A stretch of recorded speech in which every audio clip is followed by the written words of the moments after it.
Et si nous entrions en vibration? Et si nous écoutions une voix pour mieux trouver la nôtre? Bienvenue sur l'émission de Soul & Sound, un podcast douceur, développement personnel, spirituel et expérience de l'âme, présenté par Elisabeth Munier. Bienvenue à votre rendez-vous lumière. Bonjour à tous, bienvenue pour ce nouveau podcast. Nous sommes le lundi 10 août et aujourd'hui j'ai choisi le tarot des anges pour nous accompagner sur cette période à venir, probablement sur l'ensemble de la semaine, peut-être un petit peu plus. Et j'ai demandé, comme toujours, à l'archange Michael de bien vouloir nous accompagner avec donc ce tarot des anges et de sélectionner 3 cartes qui peuvent nous conseiller et nous éclairer sur la situation énergétique du moment, on va dire. Alors la première carte que nous avons, c'est la carte de l'As d'air, avec ce magnifique cheval ailé, on dirait une licorne Pégase sublime, et une carte qui est très très très forte en énergie. La carte de l'As d'air, quand je la vois sortir, généralement, je sais que les personnes qui sont concernées par ce tirage ont vécu des choses difficiles. Donc c'est une carte qui annonce en fait un changement généralement positif, vraiment positif, mais basé sur toute une période ou en tout cas des événements qui ont été très pénibles à gérer pour la personne émotionnellement, mais pas seulement, des événements aussi dans la matière, très concrets, des ennuis du quotidien, des choses vraiment lourdes. Donc quand cette carte apparaît, d'un côté, j'ai peine pour la personne parce que je sais que ça n'a pas été facile, mais en même temps, je suis contente parce que c'est une carte qui commence à montrer le bout du tunnel. Donc, selon la situation dans laquelle vous vous trouvez, vous pouvez effectivement vous dire qu'il y a une période plus propice qui s'annonce.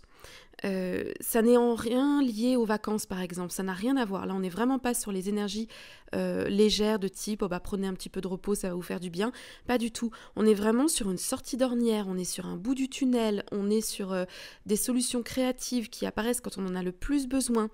On est aussi sur une perception de la vérité, c'est ce que nous dit la carte.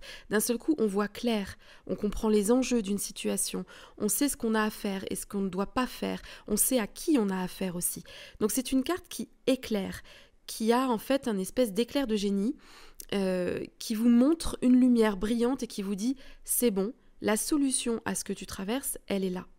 Alors ça peut être une carte individuelle pour vos situations personnelles, mais ça peut aussi être une carte collective en fonction de ce que l'on vit en ce moment sur l'ensemble du monde. Donc cette carte dit, voilà, période très difficile de traverser. Et puis, elle montre aussi que les choses ne vont pas être forcément simples à l'avenir non plus. C'est pas une carte qui montre un chemin pavé d'or avec des petites roses qui poussent sur le côté, pas vraiment. Mais en tout cas, ça veut dire qu'il y a rebondissement, il y a nouvelles idées, il y a créativité, il y a aussi un regain d'énergie, une envie de faire. D'un seul coup, les projets que vous pouviez avoir, les envies, peut-être de simples idées que vous aviez dans un arrière-fond de votre tête et qu'il n'était pas encore le temps d'exploiter, pouf, ça revient sur le devant de la scène. Donc une carte dont il faut profiter finalement, qui annonce une relance et qui vous dit ça va aller, on fait redémarrer la locomotive tranquillement. Si on regarde cette carte par rapport peut-être à la situation plus collective, notamment à la situation sanitaire, elle montre que les choses vont mieux. Et qu'on arrive au bout de quelque chose. Alors ce n'est pas un bout définitif, ça ne va pas s'arrêter demain, point barre et on n'en parle plus, mais ça veut dire que on a maintenant les idées, les solutions, on a du mieux pour pouvoir faire face. Donc forcément, les choses vont mieux petit à petit. On ne relâche pas la vigilance, on fait individuellement tout ce que l'on a à faire, on prend nos responsabilités individuelles car c'est en grande partie pour cela que les choses vont mieux. Mais en tout cas, on sait maintenant comment réagir pour faire en sorte que la situation soit moins complexe. La deuxième carte qui est sortie, c'est une carte majeure, ce qu'on appelle une lame majeure dans le tarot. C'est la numéro 10, la roue, protégée par l'archange Michael. Donc ça tombe bien puisque c'est à lui que nous posons les questions. Et elle reprend en fait en partie la première carte avec une période annoncée de changement positif. Donc la roue tourne. C'est le principe de cette carte de tarot qui montre que parfois on est en haut de la grande roue et parfois on est en bas, mais que le cercle finit toujours par se relancer. Une roue est rarement stagnante. Et ici, cette carte nous dit, bon, ça va aller mieux. Il va y avoir du mieux. Parce que vous avez fait les efforts, parce que vous prenez vos responsabilités à titre individuel, les choses vont mieux se passer. On est sur un redémarrage. Alors, il n'est pas rapide, ce redémarrage, c'est exactement comme pour la première carte. Il y a un élan à donner et ça ne se fait pas en claquant des doigts.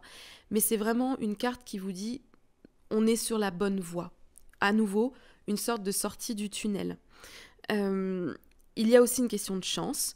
Donc, peut-être que pour certains d'entre vous, cette semaine, il va y avoir un coup de pouce, quelqu'un qui vous aide, quelqu'un qui vous apporte le bon conseil, la bonne aide au bon moment, qui fait en sorte de vous propulser vers l'avant. Peut-être aussi une chance plutôt providentielle, quelque chose qui vous arrive sans que vous n'ayez rien demandé. Tant mieux à toutes les personnes à qui cela arrivera. En tout cas, ces deux cartes, les deux premières, me donnent le sentiment quand même d'un gros nettoyage qui a été fait à titre individuel et à titre collectif.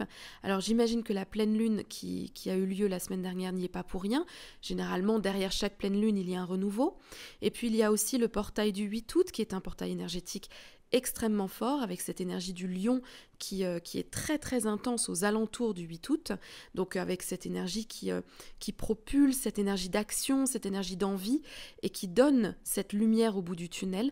Donc il y a de fortes chances que les énergies de cette semaine, Michael nous les présente de cette manière parce qu'il y a eu ce nettoyage de la lune, du portail et encore de bien d'autres nettoyages énergétiques. On n'a pas conscience de tous, heureusement, parce que ça serait difficile pour nous de tout encaisser si on était au courant de tout. Mais voilà, en tout cas, je crois que cette période, il y a un changement énergétique parce que nous entrons dans une nouvelle période vibratoire. Et puis la troisième carte, c'est le 6 d'air, donc on reste dans la même famille que pour la première carte, à nouveau avec ces chevaux, ces licornes, cette idée d'avancer, de mouvement, et on a un message similaire aux deux premières cartes. Donc Michael enfonce le clou avec une annonce d'amélioration, donc la carte vous dit les choses s'améliorent, une situation difficile connaît son dénouement, donc on arrive vraiment au bout d'une période, en fait on a passé le plus dur.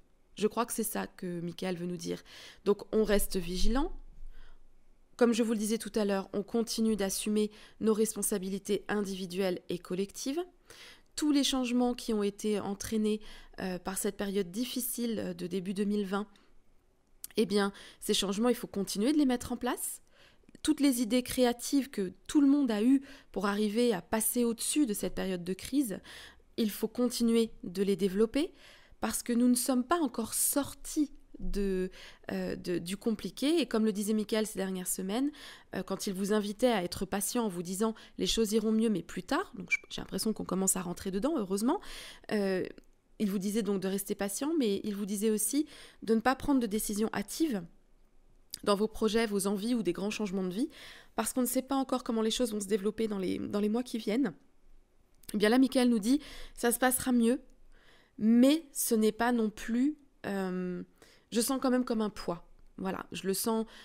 C'est pas je sais pas trop comment expliquer, mais c'est pas comme un vent d'air frais qui souffle, on a l'impression que tout devient léger d'un seul coup. Il y a quand même une pesanteur, il y a quand même une lourdeur sur les épaules, comme si rien n'était ou ne sera plus jamais comme avant. Mais il y a quand même une amélioration franche et nette qui fera du bien à tout le monde et qui permet de redémarrer sur de meilleures bases. Et une dernière petite précision sur cette carte-là. Cette carte est propice pour toutes les personnes qui vont partir en voyage à partir de la fin de la semaine. Voilà. Eh bien écoutez, je vous souhaite donc une très jolie semaine. Je vous souhaite plein de beaux redémarrages, plein de belles nouvelles idées, le plus de lucidité, de clarté, de lumière possible. Et je vous dis à bientôt pour d'autres podcasts. Bye bye!